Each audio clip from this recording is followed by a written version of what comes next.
So here we are on the bridge again. Thanks for inviting us back. Everybody's been able to see that the bridge is up. They're wondering why it's not actually open.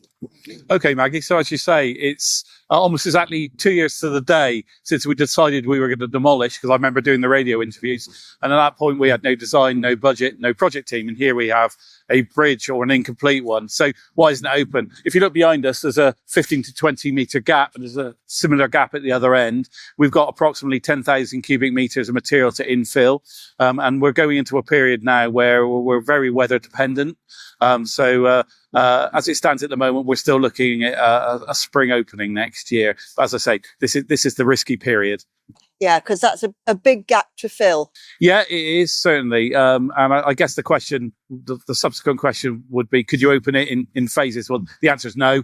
That will add delay to the programme, and no one wants to see that. But also, we're going to have a lot of plant moving around this deck over the coming months, starting in January. Terry, obviously a lot of people have been affected by the closures. We had the weekend closure for the demolition and the weekend closure for the span being installed. What other closures are there now planned? Okay, Ian, so yeah, there's no more weekend closures. That's fantastic news. We're finished with those. News. There's going to be no closures over the Christmas period, but from the 5th of January onwards, we'll have a series of overnight closures to remove all of the temporary edge protection and the formwork.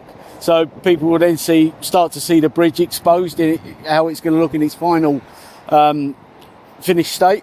So yeah, from the 5th of January, we've got 5 nights of overnight closures to remove all of that temporary edge beams. And that's something we've got used to doing now, so hopefully people will be prepared as long as they listen to notices like this, just to warn them. Yep, as long as they listen. Obviously it's a lifting operation, so it's going to be subject to the wind and things like that, so that's the things that will delay us a little bit with it. But yeah, from the 5th we'll be uncovering the bridge for the people to see. Good news, thank you. So Sean, we've seen all the fantastic work that's gone on the bridge, but there's also a lot of work being done to the roadway leading up to it and right the way through to Yate now. So it's going to tie in quite well. I think it's been quite a collaborative effort at this end. Absolutely, Maggie. Obviously, there's been an awful lot of disruption to motorists, but it mustn't be forgotten that this route has always been a very popular walking and cycling route, and we certainly thank those non-motorised users for their patience while we've had this road closed. But the good news is that we've worked with the council, who are developing and delivering a sustainable transport corridor from Yate through into the Emerson's Green locality. And although our bridge is formally a renewal, current standards mean that we've been able to make a much wider bridge. It will have wider combined cycle footways and, crucially, much higher parapet, so it feels a lot nicer and safer for cyclists and walkers as they go across the bridge, because we certainly want to encourage that, because more people on bikes, more people walking means we have to do less in terms of road widening.